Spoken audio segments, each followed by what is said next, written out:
এই ভিডিওর মধ্যে ক্লাস 10 এর অনুশীলনী 5.3 13 নম্বর অঙ্কটা করব। এখানে কি বলা আছে দেখো, 8 এর প্রথম 15টি গুণিতকের সমষ্টি নির্ণয় করো। তো এখানে দেখো 8 এর 15টি গুণিতকের সমষ্টিগুলি কি দেখো, 8 এর প্রথম 15টি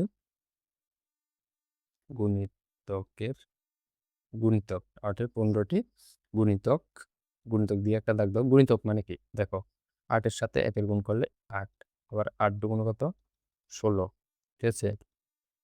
3 আটা কত 24, 4 আটা কত 32। তো এটাই গুণিতক মানে হচ্ছে এগুলো 8 এর যে গুণফল।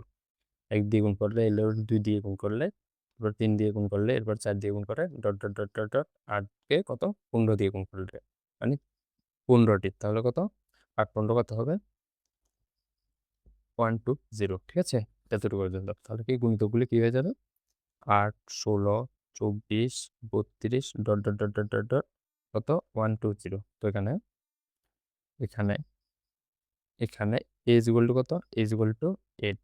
এরপরে লাস্ট পদ an, লাস্ট পদকে l বা an দিয়ে ডিনোট করি, কত 120।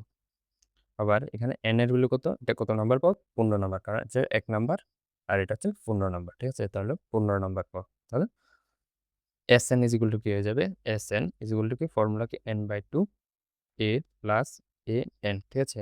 তাহলে এখানে s n এর ভ্যালু কত, n এর ভ্যালু হচ্ছে 15, 15 তো লোক আমরা করবো, তাহলে 15/2 এ কত, এ হচ্ছে 8 প্লাস an মানে কত 120, ঠিক আছে। তাহলে 15/2 8 এর সাথে কত 120 যোগ করলে কত 128, এরপরে 2 দিয়ে কাটলে কত 6 দুগুণে 12 আর 4 দুগুণে 8, মানে 64-র সাথে 15 গুণ। তাহলে 15 আর 64 যদি গুণ করে কত আসবে, 4 দিয়ে 4 কথা 20 শূন্য হাতে 2, 4 একে 4 5 6, 5 6 30 শূন্য হাতে 3, 6 কে 6 9, তাহলে কত 069। তাহলে এটার উত্তর কত আসবে 960, ঠিক আছে।